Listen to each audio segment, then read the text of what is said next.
Hello everybody and welcome back to the channel. Today I'm going to be talking about 6 adult fantasy books to read if you are transitioning from primarily reading young adult fantasy into reading adult fantasy. So I don't know how many people who are regular viewers of this channel exclusively read YA, but I do know that a lot of the people that I chat with, either in the comments or on Discord, over the last couple of years have made the transition over from YA fantasy to adult fantasy. So while this video may not hold the most appeal for people who regularly watch the channel, I'm hoping that it might prove to be a helpful guide for people who are looking to break into the world of adult fantasy. I know I started this channel so that I could catch up on modern fantasy, so I wasn't really going from YA to adult, but I was going from classic adult into modern adult. And some of the videos that people had put out about modern fantasy were very helpful for me. So I'm hoping that this might be able to serve that same kind of purpose. I did put out a video, and time goes so quickly that I don't really remember when it was because I didn't look it up right before this, but I did release a video, I don't know, I'm going to say like 6 months ago maybe, where I recommended adult fantasy books based on your favorite genre of reading. So like if you like literary fiction, try this fantasy book. If you like thrillers, read this fantasy book. So I will link that in the description below as well, just in case you're new to the channel, because I think that one kind of ties in thematically with this video. But like I said, I have 6 books for people who are trying to make that jump over from YA fantasy to adult fantasy, and I will hopefully provide some compelling evidence for why these work as good transition novels. And the very first one is a book that released this year, and that is The Daughter of the Moon Goddess by Su Lin Tan. So this was a book that kind of took over BookTube and Bookstagram at the beginning of the year.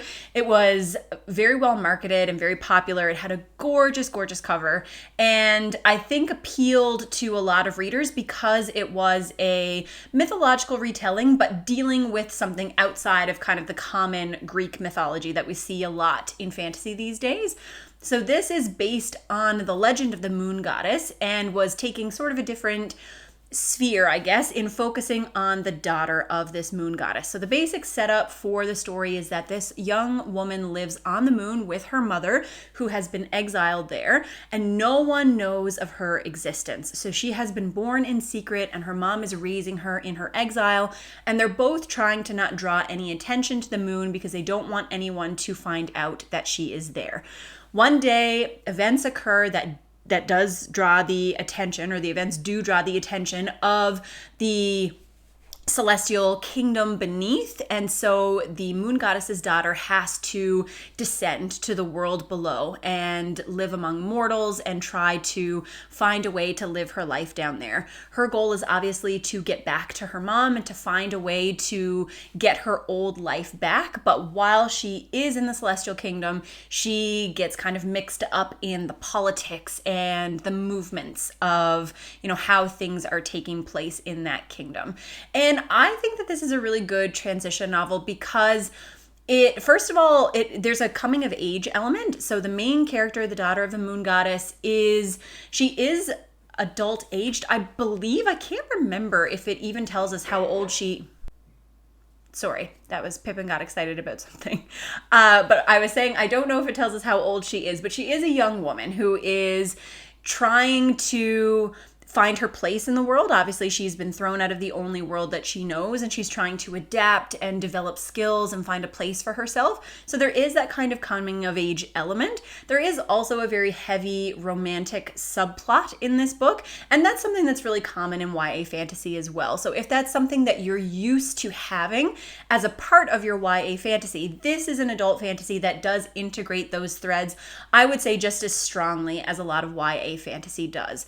It includes some tropes that we can see a little more commonly in YA fantasy, like a love triangle trope, but I think that it is done very well. I know this is a big turnoff for a lot of people. Some people hear love triangle and they don't want anything to do with a book, but I think that it feels very organic in this one, and I did enjoy the way that it was explored and the way that things turned out in the end. So I think, like I said, that this is a good transition book. It's very fast paced and, like I said, very female centric, very focused on that kind of coming of age element.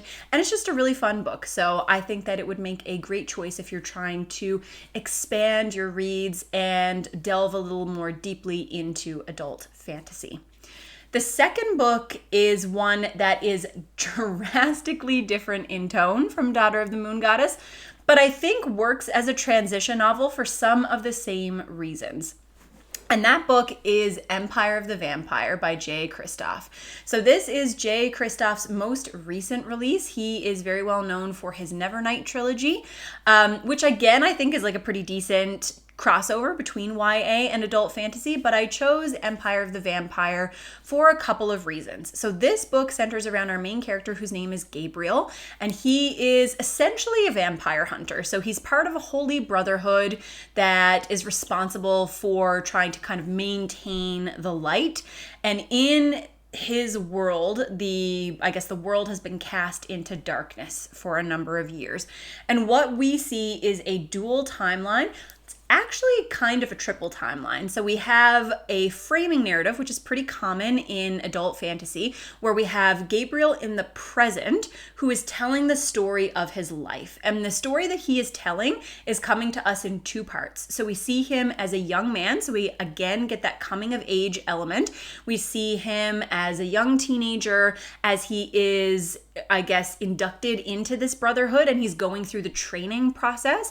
And then we see him as an adult where some of his choices have had significant consequences and he is trying to deal with these consequences and also come to terms with some things that have happened in his past. So we get a lot of tropes that are really kind of bread and butter adult fantasy tropes, which would be things like found family. This kind of framing narrative, like I said, is pretty common in adult fantasy. And then we also get some tropes that are pretty common in YA fantasy, that coming of age element. We get I'm going to call it a magical school. There's not a lot of magic that's happening, but it is a magical-ish school, kind of like a training academy, a lot of kind of learning new techniques and that whole school setup. So it's a really good melding or blending of tropes that you find in YA and adult fantasy. This book is decidedly adult just because of its content. So this is going to be a big change in terms of content if you are used to reading YA fantasy and you're looking for something a little more adult. There's definitely a lot of explicit language. There's a lot of sexual content. It is very edgy and some people really like that. And I think it can be really good fun and very entertaining.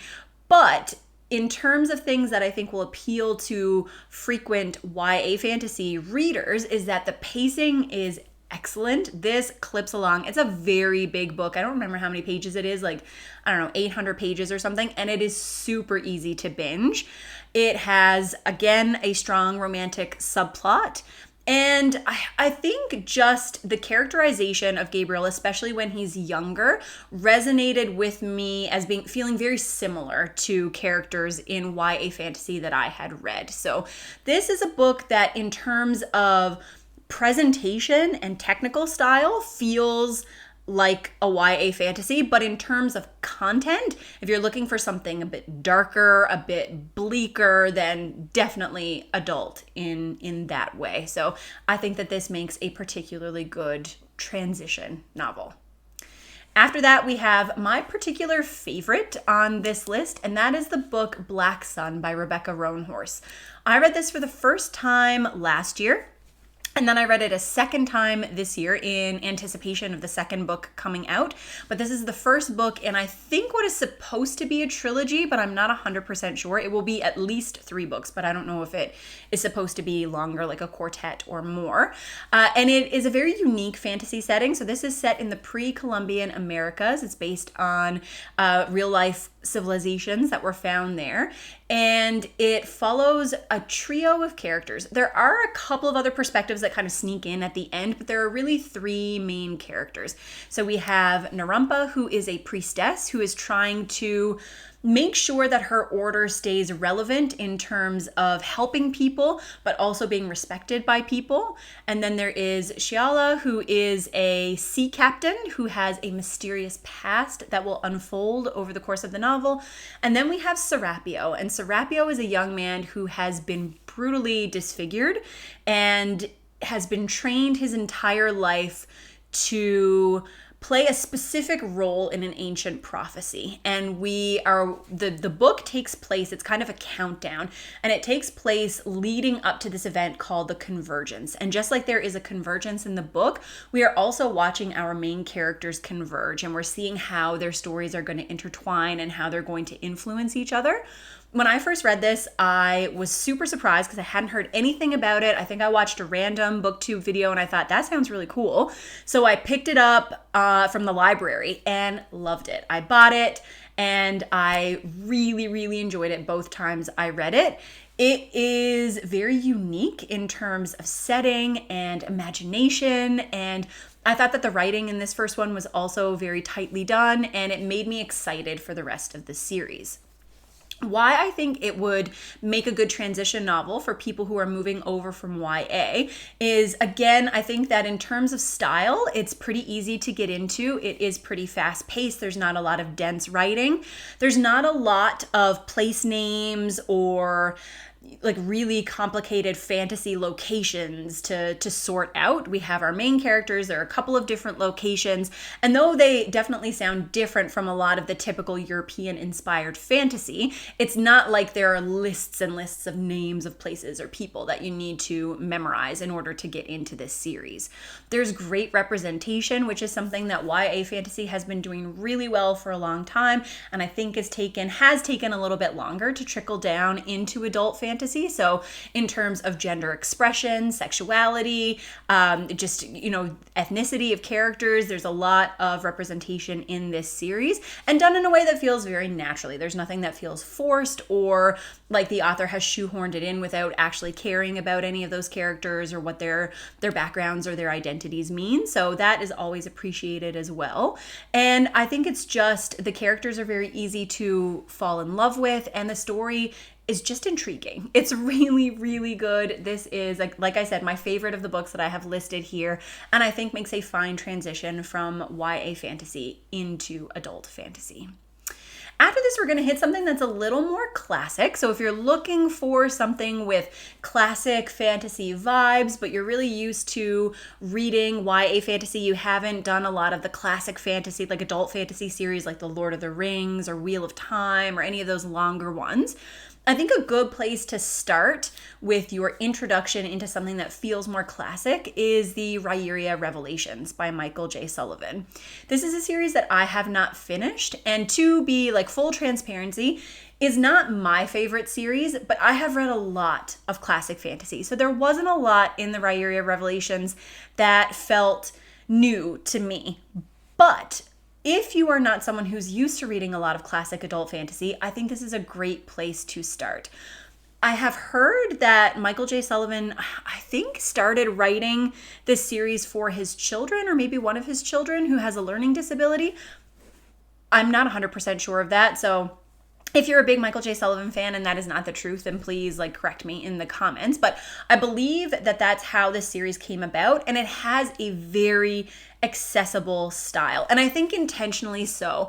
This is a writing style that is not at all dense. It's very easy to kind of fall into, and the story really pulls you along. The basic setup here is we have two best friends, Royce and Hadrian, who travel the countryside, being hired, not really as mercenaries, but just to they can be hired for a bunch of different things, to protect someone, to look into, shenanigans that have been carried out. And they get hired in order to fulfill a job. But once they take that job, they find out that A, it is a lot more serious than they originally thought. And B, someone might actually be trying to frame them for something. So they have to then kind of solve this mystery, get themselves out of the trouble that they're in, and they meet a bunch of, friends and characters along the way. Like I said, there are lots of classic fantasy tropes in this one. You'll see lots of fantasy races. So we have humans, we have elves, there are other creatures to discover, but I don't want to give away any spoilers for anything. But we see a lot of that kind of like bread and butter classic fantasy stuff in the Rhyuria Revelations, but it's done in a way that, again, is very accessible. We've got a strong friendship between Royce and Hadrian. This is one that many people cite as one of their favorite friendships in all of fantasy. These are characters that people become very, very attached to. The books are short. The chapters are short. They're easy to make your way through. They're very well paced. And I think a lot of people, like, I am definitely an outlier here. People who enjoy classic fantasy, who enjoy adult fantasy, have loved these books, but I just think that they would also be particularly good for someone who's coming into adult fantasy for the first time. Definitely you could give the first bind up a try. These are, like I said, they're quite short, so there's actually 2 stories in one book that's kind of the length of a typical adult fantasy novel. So if you're looking for something that has like a little more of a classic fantasy feel, then Rhyuria Revelations is a great place to jump in. Similarly, I put in a standalone here, which, excuse me, I think is not technically a standalone anymore. I think the author is writing a second book in this universe, but it was originally written as a standalone and can function as a standalone. And that book is The Dragon Mage by M.L. Spencer. So this was one that I'm trying to think, like, if this was self-published in the beginning and then traditionally published. I'm not 100% sure, but it's a book that Patrick Leo really loved and kind of made its way around BookTube a couple of years ago. This is a chunky one, so it is a standalone, but it stands at almost 1,000 pages. So if you're ready to kind of level up and you want to get into some really meaty adult fantasy that is going to keep you occupied for a long time, then The Dragon Mage is probably a good place to start. This book follows a young boy named Aram, and he is essentially a chosen one. So this follows like that very traditional classic fantasy trope of the chosen one who is kind of living an ordinary life until they get plucked out of obscurity and find out that they actually have a very important role that they're supposed to play in this world. I won't give away anything other than that because I think it is fun to discover what exactly Aram can do and why he is important as you read through the book. But I will say that there are obviously dragons that are involved. There is a pretty cool magical setup. The type of magic that is used is really interesting. And the character of Aram has become a favorite for many of my friends who love epic fantasy. So this is a transition book if you're really looking for that high epic fantasy feeling. This takes place in an imaginary world. There are magical creatures. People are using magic on the page at all times. And it's a lot of fun. This, again, was not my personal favorite on this list. The writing style I didn't quite connect with, but I will admit that it is very easy to get into. It is a very simple, direct style of prose and allows you to kind of absorb the story without really getting lost in some kind of like dense prose or dense setup. So reasons that I think that it might work well for people who are transitioning over from YA fantasy is that Aram is a teenager when this book begins. So we are again seeing that coming of age story. We're watching Aram discover what his destiny is and try to work toward that. There is some positive representation that you don't see a lot in, I think, any fantasy, like even YA fantasy. This happens less often. So Aram is neurodivergent, and that actually plays into how he is able to use magic and the type of magic that he's able to harness.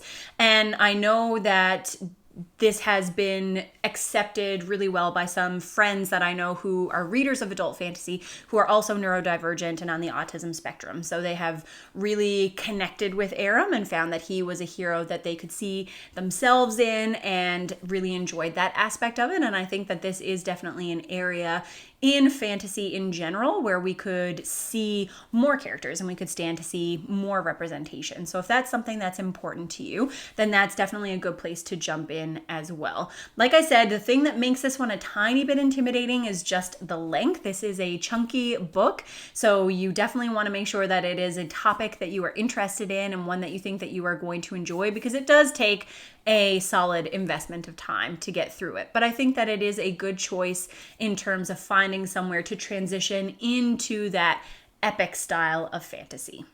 And then the final book that I have on here is Neverwhere by Neil Gaiman. So Neil Gaiman is one of my favorite authors. If you have not been on the channel before, you haven't been here for a long time, you may not know that, but I talk about it fairly often. I love Neil Gaiman. I love almost everything that I have ever read by him.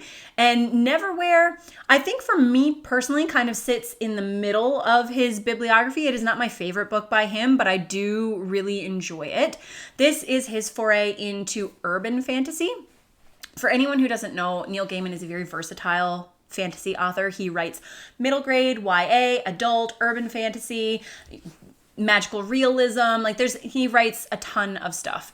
But this feels like kind of classic urban fantasy if you are familiar with stories like Harry Potter, for example. Neverwhere takes place in a magical version of London that is kind of underground to the typical London. And in this story, we have kind of your everyday man whose name is Richard Mayhew, and he stumbles across a young woman who he feels this kind of instant connection with, and she pulls him into this magical underground world of London, and he finds his like very bland, drab life kind of being flipped upside down as he is fighting for his life and trying to figure out what to do to help her and to also kind of solve all the trouble that's been going on around him.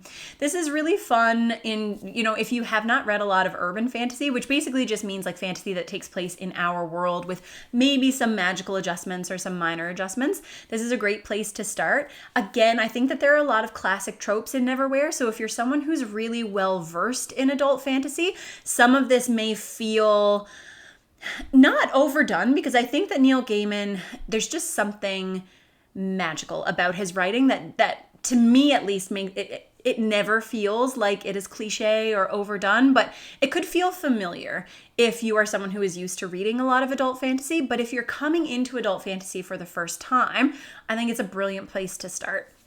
A lot of cool magical creatures. There is a villain duo in this book that's super creepy, and I personally think that I have seen a lot of people, whether intentionally or unintentionally, trying to replicate the dynamic that Neil Gaiman has between these two characters, and I don't think anybody has been able to do it to the same degree. So really enjoy those characters as well, and it's just a fun fantasy story. It's not too long, it's pretty easy to get into, and if you are someone who enjoys audiobooks, Neil Gaiman narrates his own audiobooks, and I have listened to the Neverwhere audiobook, and it's fantastic. He always does a great job with his audiobook narration, so if you're looking for a book that you can kind of get into that has a great audio option, then Neverwhere should certainly be at the top of that list.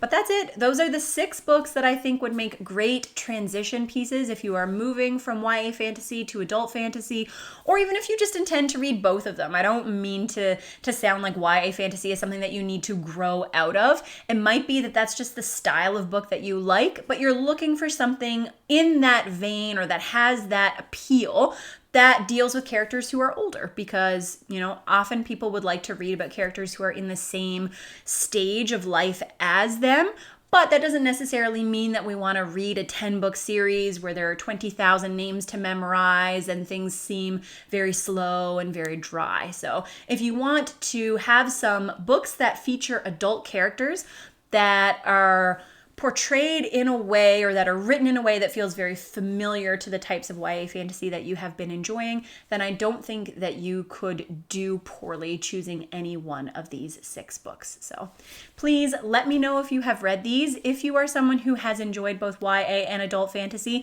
let me know what you think of these picks, and feel free to recommend some books in the comments as well. And that's it. I will see you with another video soon. Bye!